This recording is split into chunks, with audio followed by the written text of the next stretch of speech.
mimi kama mgombea urais katika ilani yetu ya uchaguzi ya mwaka huu, chama cha ADA TADEA, ukiangalia mazingira ya hapa Wete ni lango kuu la uchumi. Wete ni lango kuu la uchumi kupitia bandari.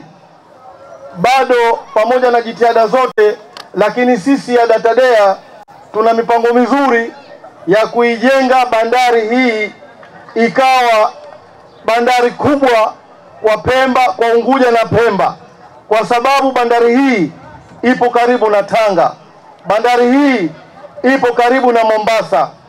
Kwa hiyo amesema hapa mwanafunzi ambaye anasoma historia na jiografia, kijana mdogo tu, anasema hata ukitaka kwenda India ukiondokea hapa ni rahisi.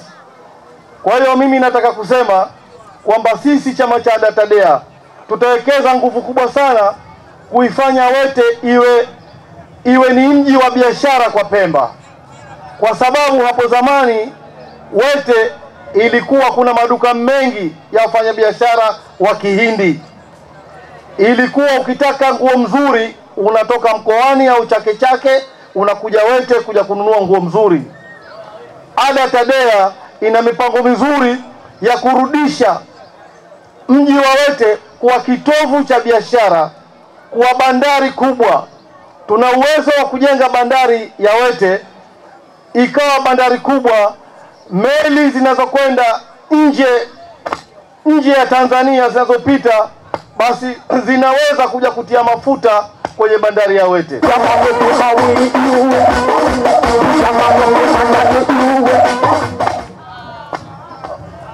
Sasa hivi tumeshuhudia kwamba Mheshimiwa Rais Dr. Hussein Ali Mwinyi ameifungua Pemba katika fursa za kuleta mizigo mkoani pale bandarini pale.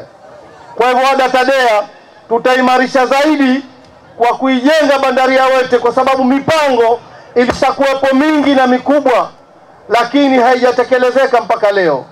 Chama cha ADA TADEA kitalifungua jambo hili ili bandari yetu iweze sasa, meli zote za nje, meli za mafuta na gesi pia, tukitegemea kwamba muda unapokwenda suala la mafuta na gesi itakuwa limetimia na itakuwa tayari linachimbwa. Kwa sababu sisi kama chama cha ADA TADEA tunaona kwamba tunayo fursa, lakini bado hatujaifanyia kazi. Katika suala hili la mafuta na gesi bado muda umekuwa mwingi. Mimi nilibahatika kushuhudia kisiwa cha Pemba namna kinavyoonyesha wapi kuna gesi, wapi kuna mafuta. Ukiitizama hii Pemba yote kwenye ramani, usawa wa bahari na ndani ya nchi kavu ni mali tupu. ADA TADEA tutakuja na mpango mkakati wa kuwanufaisha kisiwa cha Pemba na kuharakisha zaidi, ili hii mali ambayo kwa alotujalia Mwenyezi Mungu tuweze kuipata. Ni kuharakisha mikataba, ni kuharakisha kazi iende vizuri, ili baadaye fursa ziweze kupatikana. Fursa hizo zikipatikana, biashara itakuwa kubwa, meli za nje zitakuja, serikali itakusanya mapato, lakini na vijana vile vile wataweza kuzunguka huku na kule, kwa sababu ukiangalia Wete ni jiji la biashara, lakini leo Wete biashara imepungua. ADA TADEA tuna mipango mizuri hapa ya kuweza kufungua hilo biashara.